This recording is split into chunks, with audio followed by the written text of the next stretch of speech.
Thank you, Catherine. May his soul rest in eternal peace. The Member of Parliament for Chaka Central Chegegwa District, Tom Bright, has called for a forensic audit into the National Social Security Fund, NSSF, to protect savers' money from continuously being mismanaged. Bright said this is not the first time the savers' funds are being mismanaged, attributing it to lack of supervision from ministries responsible. His comments came after Parliament recommended for the punishing of the former NSSF boss Richard Byarugaba and the resignation of Minister for Gender Mongi over mismanaging the fund. Anna Kajumba has more in this report. Following adoption of the NSSF report by Parliament yesterday, the Member of Parliament for Chaka Central, Chegegwa District, Tom Bright said there is need for serious supervision of NSSF to avoid the reoccurrence of the mismanagement of the fund. He appreciated the Speaker of Parliament, Ante Among, for putting in place the Select Committee of Parliament to investigate the scandals within the fund and letting the savers know who is mismanaging their money. The NSSF issue needs proper attention because if you see the background of it, from Jama, from Bakoko Bakuru, from all the people who have been there, the leadership of NSSF. It has been a self-service organization whereby everybody picks what you want and you go. But I want also to appreciate for the leadership now when the 11th Parliament Secretarial Committee made a survey and made a report about it. This was a whistleblower and an eye-opener for us as leaders of this nation to think that we have a long way to go, especially on the overall side.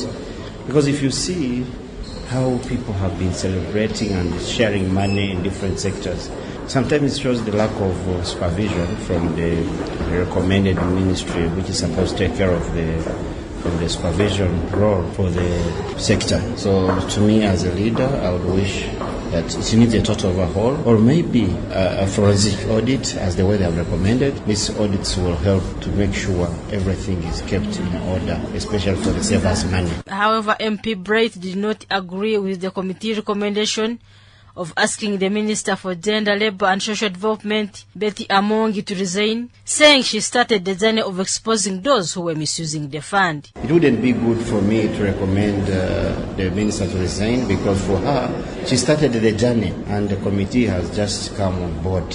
So we should actually appreciate her and maybe ask her for more information so that we can find a solution for the sector. Kyadondo East constituency legislator Mwada Kunyingi asked the savers to act now and find ways of restoring their money before it's too late. He wondered why the former managing director Richard Byarugaba, who has served in the fund for more than 8 years, still want to retain his job after accumulating a lot of money. So I want to allow those saving with NSSF that your money is not safe. Otherwise, as Parliament, once reports are passed, these reports will bite, either today or in the future. Just trust that records of Parliament don't expire. At the appropriate time, it will be implemented. However, it is unfortunate that people are insisting. One is insisting to be the head of NSSF. If he was also saving, why doesn't he have to retire? Actually, the money is there. That's why recently we are questioning.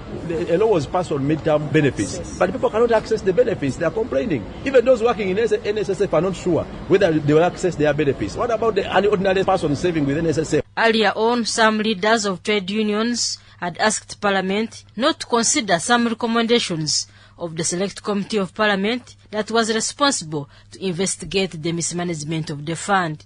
Led by the Secretary General of the Infrastructure Workers Trade Union, Robert Wanzusi Matuku, they asked the Speaker of Parliament to keenly look at the report because some recommendations, like the Minister of Gender not being competent to manage the fund, is being made in the interest of some mafias who want NSSF to be reverted back to Finance Ministry, where they will easily swindle the workers' hard earned cash. How can a parliament operating at such a high level ask an individual worker to refund money?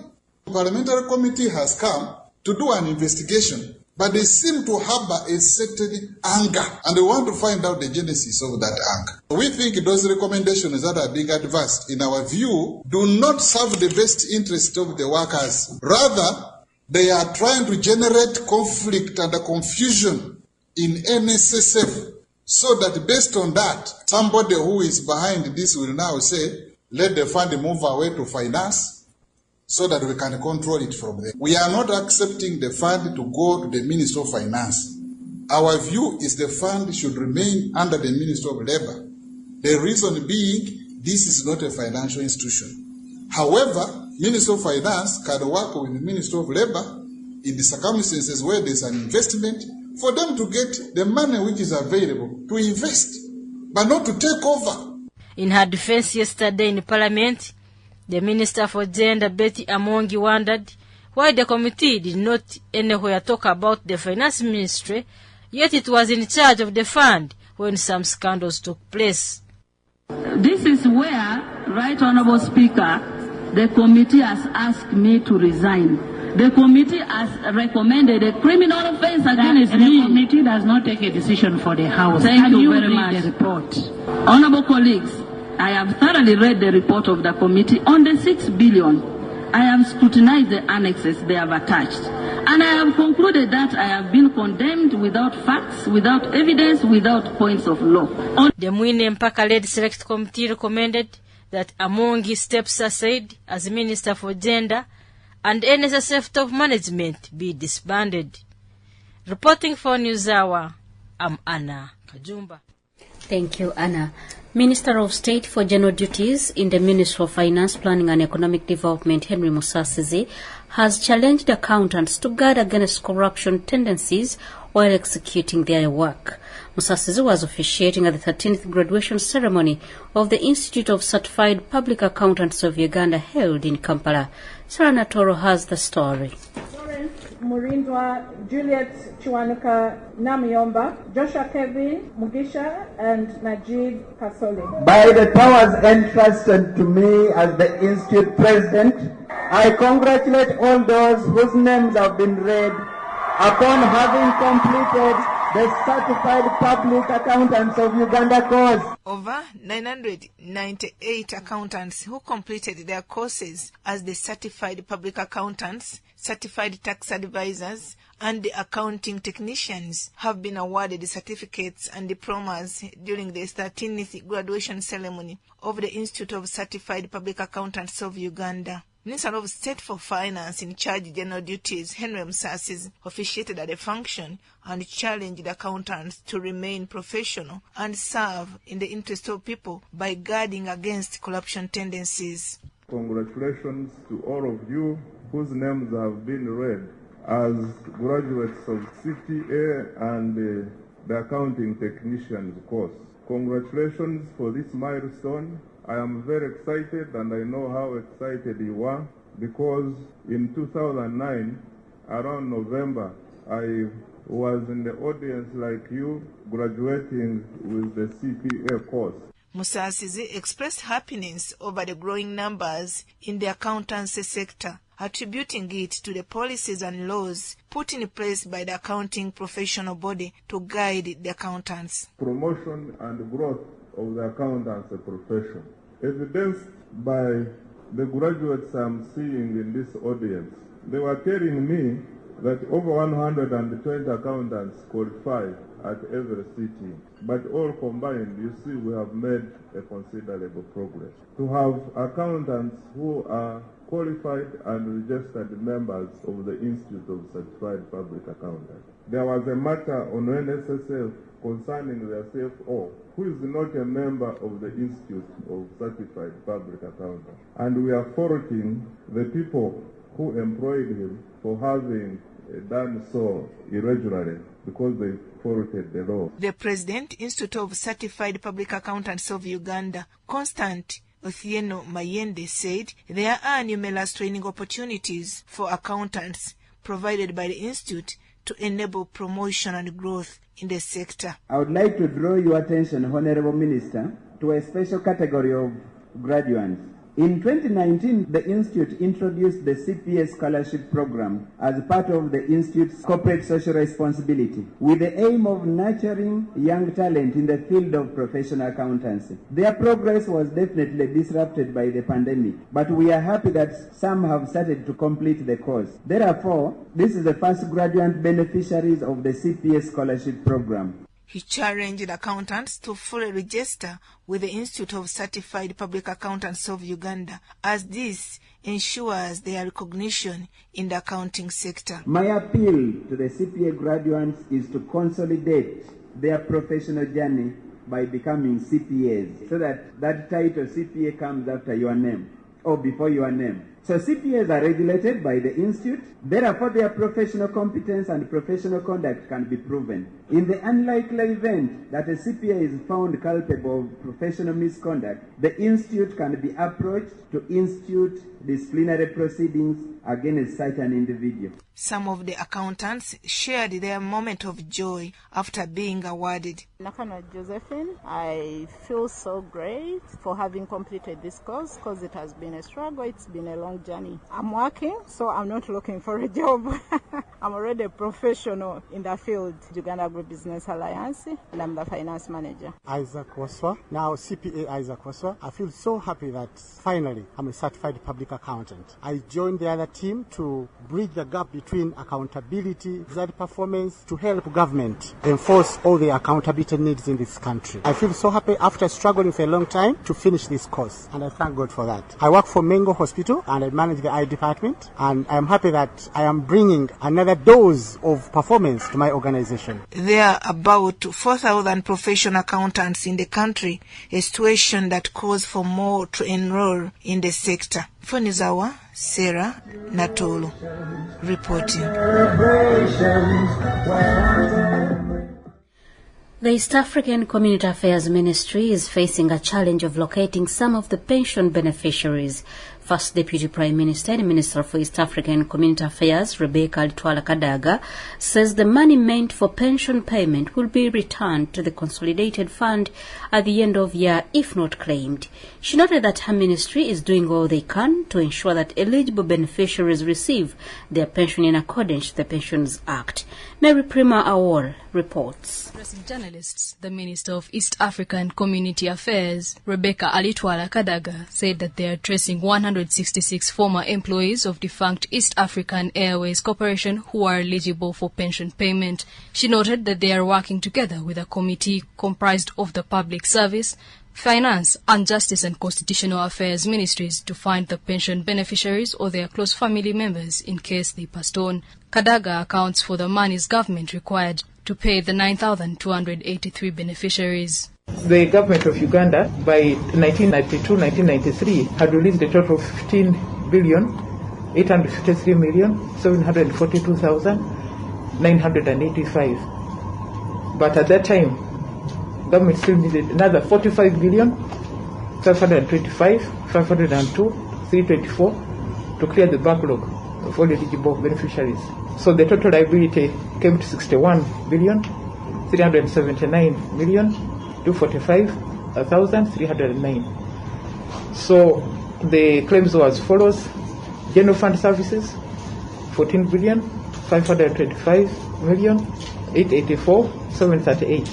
Posts and Telecoms was 17,213,454,919. The East African Railways Corporation, 10,525,678,298. The East African Harbours and Ports, 2,752,377,369.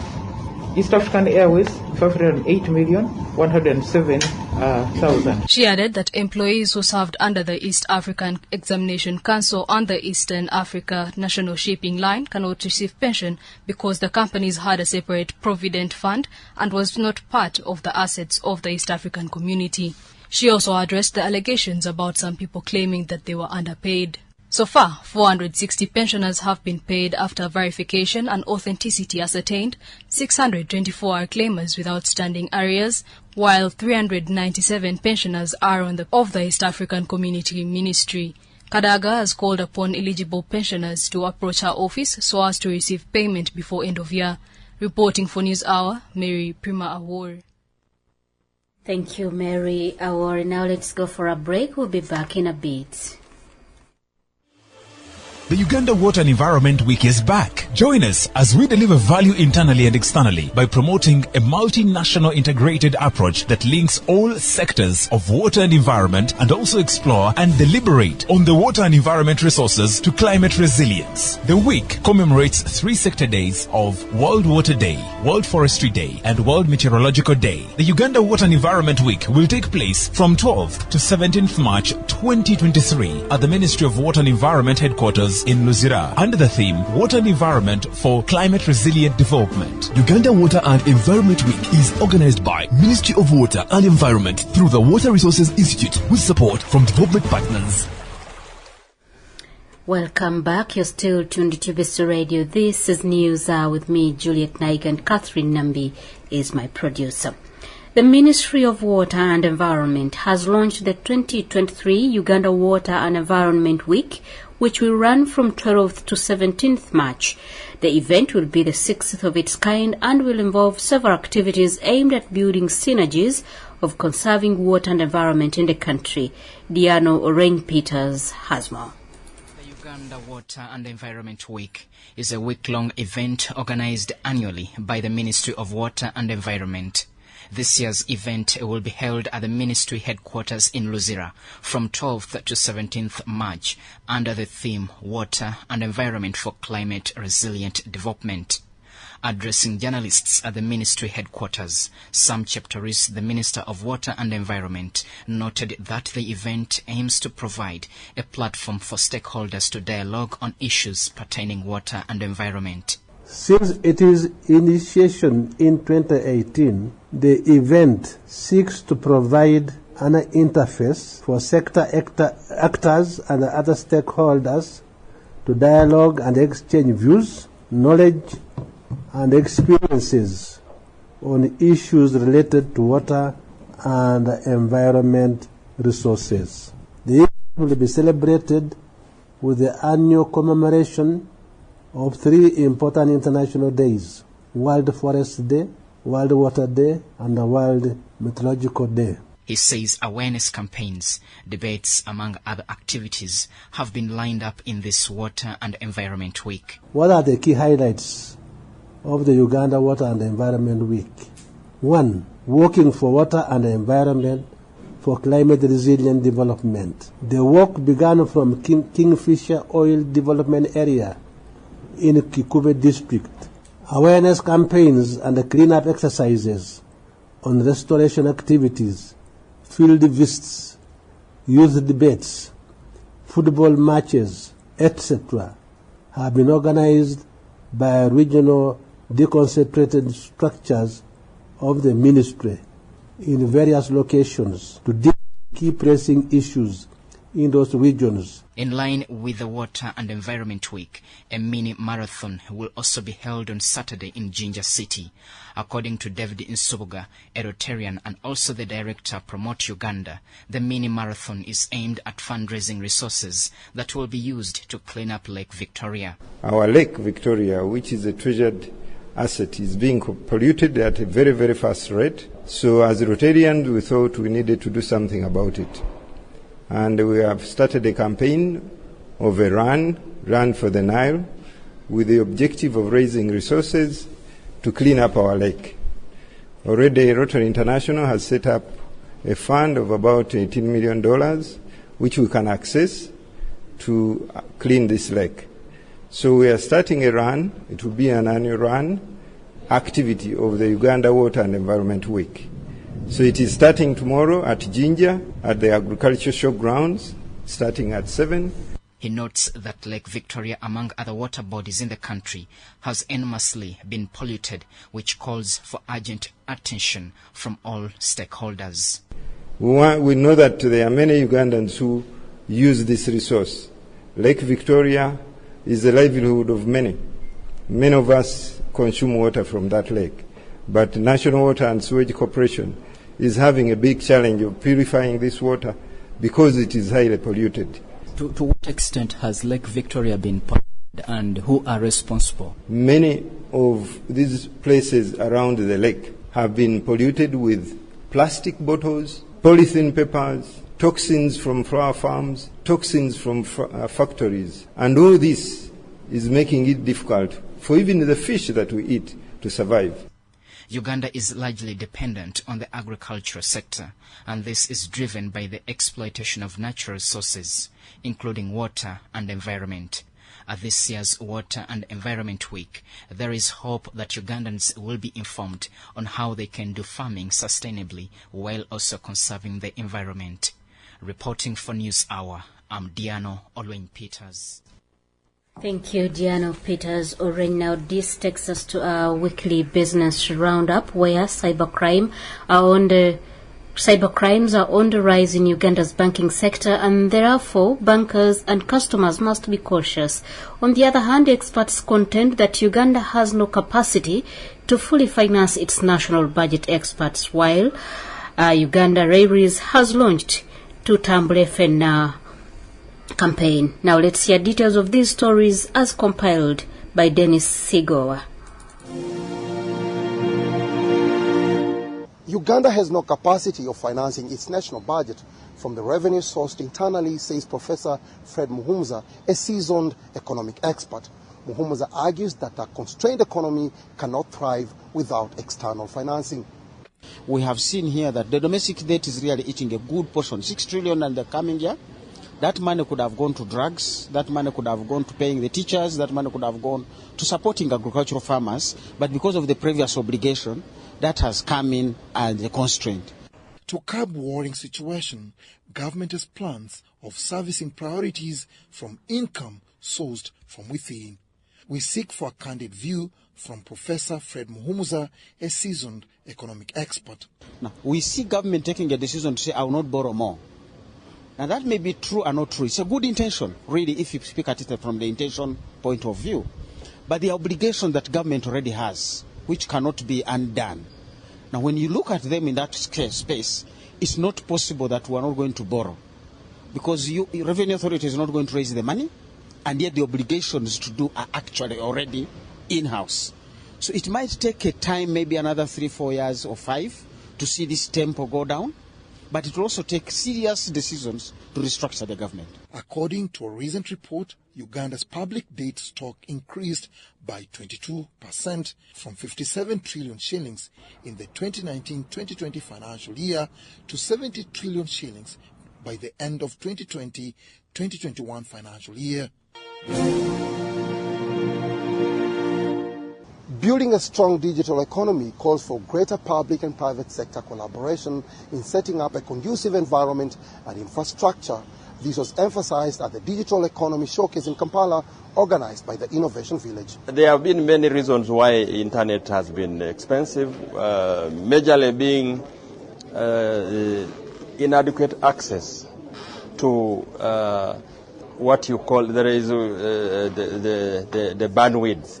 That has limited the access to internet itself. Over the years, the Innovation Village has empowered the youth with ICT knowledge through training with the goal of creating jobs and tackling societal problems.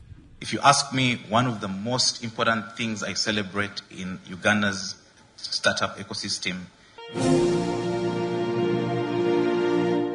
Fraud in Uganda's financial industry is now more rampant. Hardly a day goes by without a red alert or a fraud complaint. The worrying trend has come to the attention of the bankers' umbrella body, Uganda Bankers Association, which has vowed to safeguard the industry players and their customers. Statistics show that every single minute, more than $11.4 million is lost globally due to cybercrime, the most common method of fraud targeting the banking industry. Uganda's financial industry has not been spared. Well, I can say that fraud is increasing, especially on the digital channels. We have various convenient methods of payment. In the process, customers may compromise their identity, their passwords, their access codes, their PIN codes, either because of insufficient knowledge or fraudsters have observed certain behavior and they're able to play games with particular customers, or instances where identity is compromised either by our own staff. Remember, we recruit staff from among ourselves. Yes, from the country, from our children, our brothers, our sisters, those who go to school, who qualify, anybody who qualifies. They are part of the society. Some of them have bad intentions, however nice they were when they were coming in. Some of them are tempted. Some of them are promised big monies to share part of the loot. Human beings are only human. As we sign off, we leave you with a few tips and skills that will pay you forever. The first one, the ability to sell and negotiate, the ability to keep trying even after failure, and the ability to adapt, improvise, and overcome obstacles. We're humbled that you have been part of the show. See you next time. Bye-bye.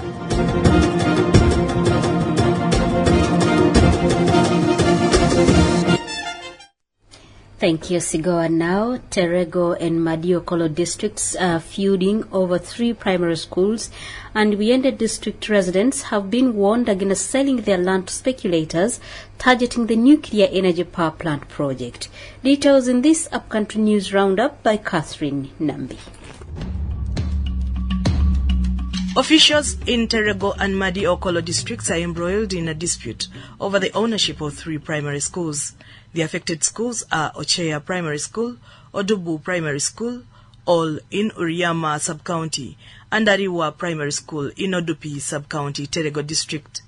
The dispute arises out of a decision by the Ministry of Education and Sports to send capitation grants for the 3 affected schools through Madiokolo District as opposed to the previous arrangement where their grants were sent through Terego District.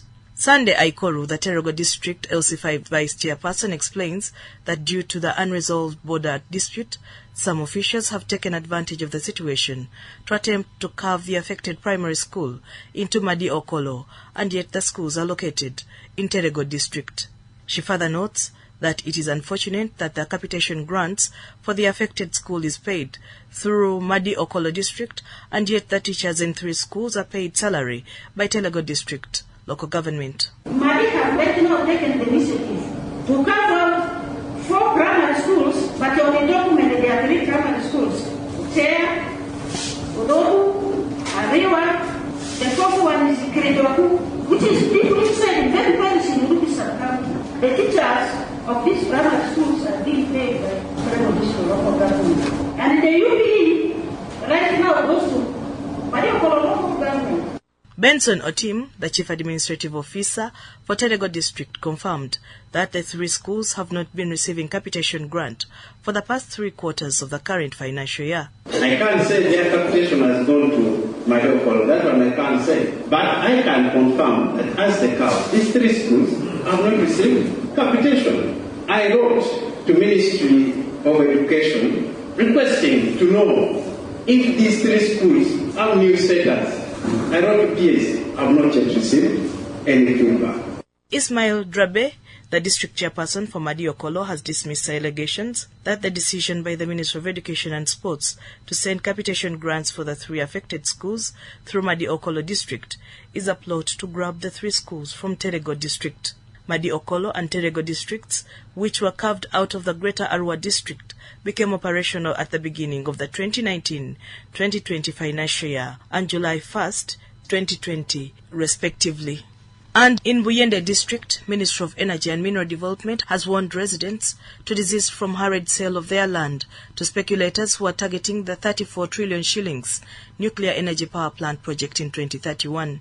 Government identified Buyende as one of the 8 sites for the construction of a 2,000 megawatt nuclear power project for the introduction of nuclear power in Uganda's electricity generation mix after pre-feasibility studies in 2019. Other potential sites for the construction of subsequent nuclear power projects for energy security and industrialization include Nakasongola and Lamo districts, among others. According to Emmanuel Wamala, the Assistant Commissioner, Nuclear Fuel and Radioactive Waste, the project will need an estimate of 1 square mile of land for the nuclear energy power plant and additional 34 square miles to be gazetted for emergency zone for safety of the population. The land requirement is estimated at about 30 square kilometers, but the reason why we are looking at 30 square kilometers is because of the emergency zones. Where the nuclear power plant will be is about 1 square kilometer. 1 square kilometer is enough for us to construct this nuclear power plant of 2,000 megawatts. But for purposes of safety of the environment and the people around the nuclear power plant, always gazette emergency zones around the nuclear power plant. And this land may be utilized by the locals, can use it for farming, can use it for, as long as the population around the nuclear power plant doesn't go beyond the required limits. The Minister of Energy, Dr. Ruth Nankabira Sentam, said preparations are ongoing to evaluate the Buyende nuclear power site and warned the residents to avoid hurried sale of land to schemers targeting surface rights compensation from government. For News Hour, I am Catherine Nambi. The UN has condemned a reported ambush and brutal killing of civilians in northeastern Nigeria and Malaysia's former Prime Minister charged with corruption. Let's have the foreign news wrap by Kathy Ishimwe.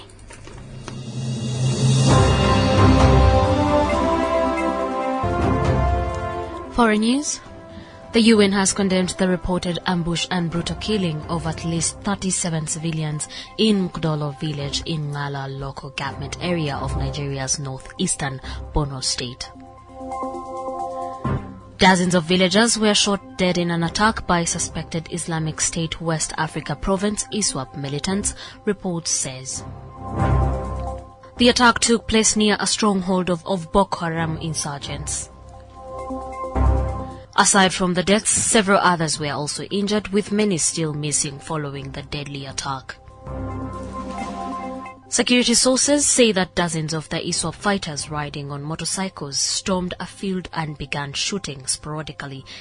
9 among the victims managed to flee. In a statement, the UN Resident and Humanitarian Coordinator in Nigeria, Matthias Shimale, sent his condolences to the bereaved families. He noted that the victims of the heinous attack were fishermen and farmers eking out a livelihood in a very insecure environment. Malaysia's former Prime Minister, who led during the height of the pandemic, has been charged with corruption, a move that ratchets up already bitter political tensions. Muhyiddin Yassin, aged 75, was arrested just months after losing an election to Prime Minister Anwar Ibrahim in November. The former Prime Minister has been accused of bribery and money laundering through his government's COVID spending fund. He rejects the allegations, which his supporters say are politically driven. The criminal case aimed at the leader of the Conservative Opposition Alliance comes ahead of the crucial state elections in July. Muhyiddin is now the second former Malaysian Prime Minister to face corruption charges after Najib Razak was jailed to 12 years for corruption involving the state's 1MDB investment firm. Legal residents of the Republic of Ireland will not need a permit to cross the border into Northern Ireland. The news comes after the UK government announced changes to its new electronic travel authorization (ETA) system. The ETA is a permit which non-British and non-Irish citizens will generally need before entering the UK. That raised the prospect that a legal Irish resident, such as a Polish person, would need an ETA to briefly cross the border into the Northern Ireland. But the UK says people in that situation will not be exempt. Irish citizens will not require an ETA due to the long-standing migration agreement between the UK and Ireland, known as the Common Travel Area, CTA. The government said those who are legally resident in Ireland and from a nationality that does not usually require a visa to visit the UK will not be required to obtain an ETA when travelling to the UK from within the Common Travel Area. Thank you. That's all we had for you in Foreign News. Reporting for News Hour, I am Kathy Ishimwe. Thank you, Kathy. Now, 30 players summoned for Uganda Cranes provisional squad against Tanzania in the NBA. Kevin Durant were out for 3 weeks after warm-up injury. Here is Diano Orange Peters with the latest in the world of sports. This is Sports Update. In our sports, Vipers Sports Club have sacked head coach Beto Bianchi less than 2 months since his appointment on January 10th this year. His sacking follows Vipers' defeat against Simba Sports Club in the CAF Champions League. The Brazilian had joined the Ugandan club on a 2-year deal, replacing Roberto Oliveira, who recently joined Tanzanian side Simba Sports Club. Uganda Cranes head coach Milton Micho Serediovic has summoned a provisional squad for the forthcoming double-header against neighbours Tanzania. Uganda will play against Tanzania home and away later this month in the 2023 Africa Cup of Nations qualifiers. The squad named is comprised of 30 players and will start preparations next week. It should be noted that Uganda will host Tanzania at Suez Canal Authority Stadium on the 24th of March before facing off in Dar es Salaam 4 days later. Away from Uganda, Jermaine Defoe, former Tottenham Hotspur striker, says the number of black managers and coaches in football is shocking, but hopes he can inspire more players to move into the industry. The former England striker retired from playing last year and is now coaching Tottenham Hotspur's under-18 team. A report released this week found black employees hold just 4.4% of management-related positions in English football. And finally, in the NBA, Kevin Durant must wait at least 3 more weeks to make his home debut for the Phoenix Suns after injuring himself in the warm-up against Oklahoma City. Durant sprained his left ankle before Suns' 132-101 NBA win over the Thunder. The 34-year-old joined Phoenix in a February trade from the Brooklyn Nets. That's it for our sports updates in News Hour. I'm Diano Olweng-Peters. Sports Update.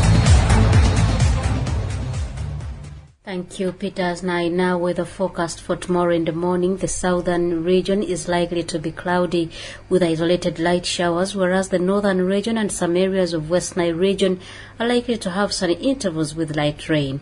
In the afternoon, most areas of the country will develop cloudy conditions and isolated thunderstorms. Kathy Shimwe has a detailed weather forecast for tomorrow.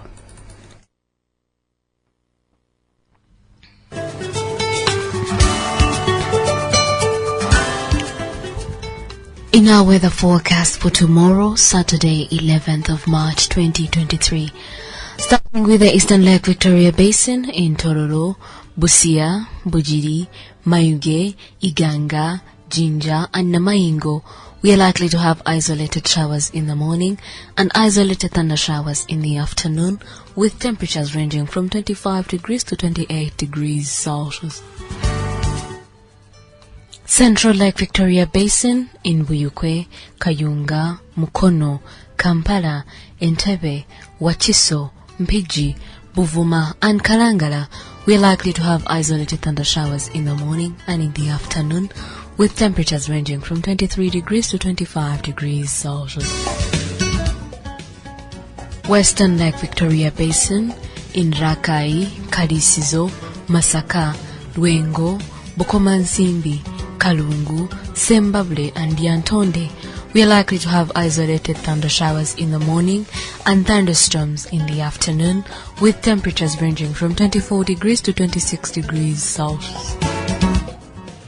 Western parts of Central in Butambala, Gomba, Mitiana, Mubende, Chiboga, and Chankwanzi, we are likely to have isolated showers in the morning and thunderstorms in the afternoon, with temperatures ranging from 24 degrees to 26 degrees Celsius. Western parts of Central in Luwero, Nakaseke, and Nakasongola, we are likely to have isolated showers in the morning and isolated thunder showers in the afternoon, with temperatures ranging from 24 degrees to 27 degrees Celsius. Midwestern in Chibale, Kakumiro, Kagadi, Hoima, Masindi, Bulisa, and Chiyandongo, we are likely to have isolated thunder showers in the morning and in the afternoon, with temperatures ranging from 24 degrees to 27 degrees Celsius. Northern Rwenzori in Wundibujo, Kabarore, Ntoroko, Chenjojo, Kamwenge and Chegegwa, we're likely to have isolated showers in the morning and thunderstorms in the afternoon, with temperatures ranging from 23 degrees to 26 degrees Celsius. Southern Rwenzori, in Kasese and Wera, we're likely to have isolated showers in the morning and isolated thunderstorms in the afternoon, with temperatures ranging from 25 degrees to 28 degrees Celsius. And in Chigezi Highlands, in Chisoro, Kabale, Rukunjiri and Kanungu, we're likely to have isolated showers in the morning and isolated thunderstorms in the afternoon, with temperatures ranging from 19 degrees to 22 degrees Celsius. Thank you, that's all we had for you in our weather forecast for tomorrow. I am Kathy Ishimwe.